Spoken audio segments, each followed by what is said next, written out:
Korupsi di Indonesia memiliki sejarah yang panjang, bahkan sejak masa kolonial. Akar praktik korupsi ini telah muncul sejak kekuasaan Belanda di Nusantara. Bagaimana semua ini bermula dan bagaimana dampaknya hingga hari ini? Mari kita telusuri. Pada masa penjajahan Belanda, eksploitasi terhadap sumber daya alam dan masyarakat lokal sudah mulai terjadi. Pejabat-pejabat Belanda bersama dengan penguasa lokal seringkali menyalahgunakan kekuasaan untuk memperkaya diri.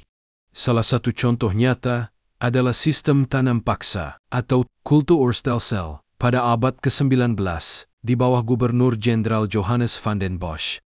Sistem tanam paksa ini mengharuskan petani pribumi untuk menanam komoditas tertentu seperti kopi dan tebu, yang hasilnya sepenuhnya diekspor ke Belanda. Dalam proses ini, pejabat kolonial dan lokal sering mengambil keuntungan pribadi, dan rakyat yang menderita akibat tekanan dan eksploitasi yang berlebihan. Pada masa itu, kolusi dan nepotisme juga sudah menjadi praktek umum. Banyak pejabat yang menunjuk kerabat atau kolega dekat untuk posisi-posisi penting dengan tujuan untuk mempertahankan kekuasaan dan melindungi kepentingan pribadi.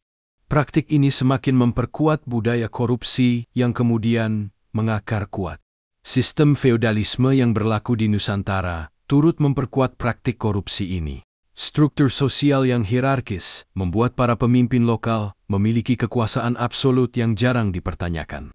Penyalahgunaan jabatan demi keuntungan pribadi dianggap wajar, bahkan menjadi hal yang sulit diubah. Ketika Indonesia merdeka pada tahun 1945, praktik-praktik korupsi ini tidak serta-merta hilang. Pada masa awal kemerdekaan hingga Orde Baru, pola korupsi yang sudah berakar terus berlanjut.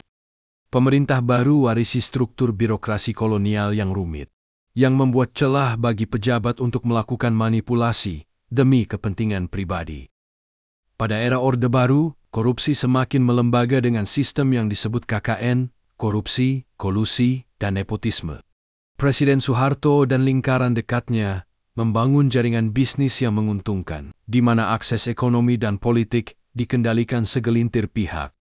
Reformasi tahun 1998 menjadi upaya besar pertama untuk memutus mata rantai ini. Namun korupsi tetap menjadi tantangan berat. Hingga hari ini, warisan korupsi dari masa kolonial masih berdampak pada perkembangan Indonesia. Korupsi menghambat pembangunan, memperlebar ketimpangan ekonomi, dan menurunkan kepercayaan publik terhadap pemerintahan. Namun, kesadaran masyarakat akan pentingnya pemberantasan korupsi terus meningkat. Pemerintah dan masyarakat kini bekerja sama untuk melawan korupsi. Dengan memahami akar sejarah korupsi ini, kita bisa lebih memahami betapa pentingnya membangun sistem yang transparan dan adil. Bersama, kita bisa menciptakan Indonesia yang lebih bersih dan lebih baik untuk generasi mendatang. Bagaimana menurutmu tentang pembahasan kali ini? Tulis pendapatmu di kolom komentar. Terima kasih sudah menonton, sampai jumpa di konten menarik lainnya.